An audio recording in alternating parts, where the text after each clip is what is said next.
apaan ini? Lah kagak tahu. Coba teman-teman pencet. Bye-bye meleduk. Assalamualaikum, halo teman-teman. Ketemu lagi sama Ayah Jamila, ondel-ondel yang cantik jelite. Teman-teman, tadi sore Ayah ketemu ondel-ondel cantik joget gerimis-gerimisan di pinggir danau. Cus, lihat aja nih teman-teman, seru bener dah pokoknya. Hai teman-teman, nih Ayah lagi ada di pinggir danau teman-teman. Lagi hujan-hujan gerimis gini teman-teman. Duh, lagi menikmati tapi hujan ya teman-teman. Sebenarnya Ayah lagi nungguin ondel-ondel teman-teman. Tadi di sebelah sono Ayah ketemu. Nih kita tungguin di mari nih. Tadi udah kedengeran sebenarnya suaranya. Nah, nopan dia pan si empok. Kita tungguin di mari ya teman-teman. Sampai empoknya kemari.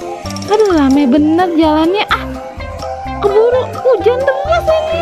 Ampun dah si empok. Ntar panggil dulu dah. Pak, oi Pak. Iya, nyebrang dulu sini Pak. Iya, bentaran Jamila. Jangan joget di sono, mari aja sini. Nah, iya joget Pak. Iya nih joget Ayah tenang aja. Tuh lihat ya. Ini Ayah joget khusus buat para pencinta ondel-ondel. Siap dah. Ditonton aja itu ya. Jangan ngomong banyak capek. Iya, ya udah dah. Enak kan Pak? Joget sambil gerimis-gerimisan. Iya, udah kata jangan ngomong terus dah. Iya. Fokus ini jogetnya. Ya udah sana joget dah.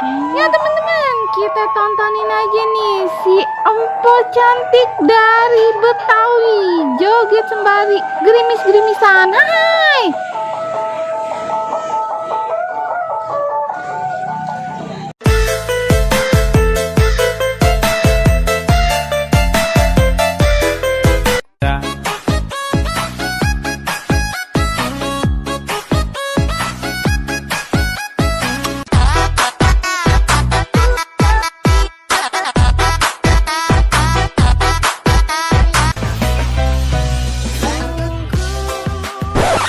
Udah Pak, kita capek Pak. Begitu dong Pak. Lagian Ayah juga lupa tuh jemuran Ayah belum diangkat. Ya Allah Pak. Ya Allah. Kita kan mau nunggu hujan terus. Kita hujan-hujanan di mari. Bener dah, ono cucian Ayah. Ya, habis itu kita nyemplung ke danau Pak. Iya, ngobak ya. Ampun si empok dia aja.